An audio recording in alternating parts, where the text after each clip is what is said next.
Elon Musk trở thành ông vua sa thải. Nổi tiếng với chiến lược sa thải hàng loạt tại Twitter, Tesla và SpaceX, tỷ phú Elon Musk được Tổng thống Mỹ Donald Trump gọi là ông vua cắt giảm nhân sự. Ngay sau khi đắc cử, Tổng thống Mỹ Donald Trump tuyên bố thành lập Bộ Hiệu quả Chính phủ DOGA, viết tắt của Department of Government Efficiency. Ông Trump quyết định bổ nhiệm tỷ phú Elon Musk cho vị trí người đứng đầu của cơ quan này. Musk được Tổng thống Mỹ gọi là ông vua cắt giảm. Tại Twitter, doanh nhân này từng cắt giảm tới 80% nhân viên, tương đương với hơn 6.000 người. Ở Tesla, ông sa thải 10% lực lượng lao động, nói rằng công ty cần phải giảm thiểu chi phí vận hành.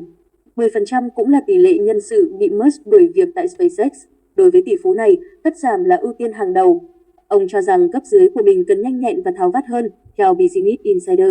Chiến lược cắt giảm hiệu quả của Elon Musk, phần lớn chiến lược cắt giảm của Musk đạt hiệu quả ấn tượng. Theo doanh nhân này, số lượng người sử dụng Twitter đang ở mức cao nhất mọi thời đại. Cổ phiếu Tesla tăng 28% trong năm qua và SpaceX được định giá đến 250 tỷ USD.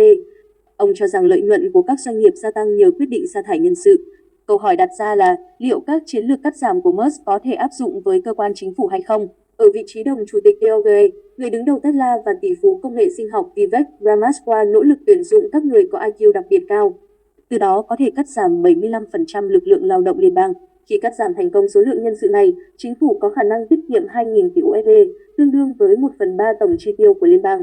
Tuy nhiên, đây được xem là giấc mơ khó hiện thực hóa. Một doanh nhân táo bạo, đứng ngoài cơ quan chính phủ như Elon Musk được kỳ vọng có khả năng thay đổi tình trạng này.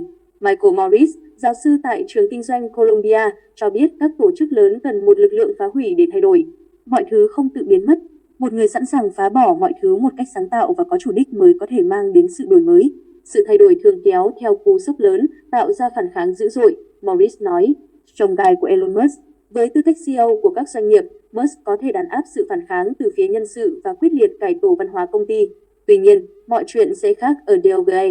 Tổ chức này chỉ đóng vai trò cố vấn, không chịu trách nhiệm đưa ra quyết định cuối cùng.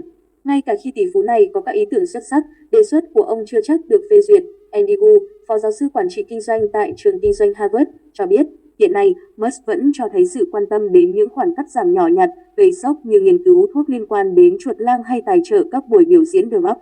Đây là những thông tin thu hút lượng tương tác lớn trên mạng xã hội X, song không có ý nghĩa lớn trong việc giảm thiểu khoản chi tiêu khổng lồ hàng năm của chính phủ liên bang. Hơn nữa, vai trò của Elon Musk tại DOGA cũng tạo ra cuộc tranh cãi về sự xung đột lợi ích. Các lĩnh vực kinh doanh của Musk, bao gồm xe điện và phương tiện truyền thông xã hội, có ảnh hưởng đến các đề xuất không? Trước sự nghi ngờ của nhiều người Mỹ, Musk khẳng định việc tạo ra hiệu suất lớn từ nguồn lực hạn chế là điều khả thi. Khi Musk cắt giảm lực lượng lao động tại Twitter, nhiều người dự đoán rằng ứng dụng này sẽ sụp đổ vì thiếu nhân sự duy trì. 2 năm sau, mạng xã hội này hoạt động gần như trước với chi phí vận hành thấp hơn nhiều.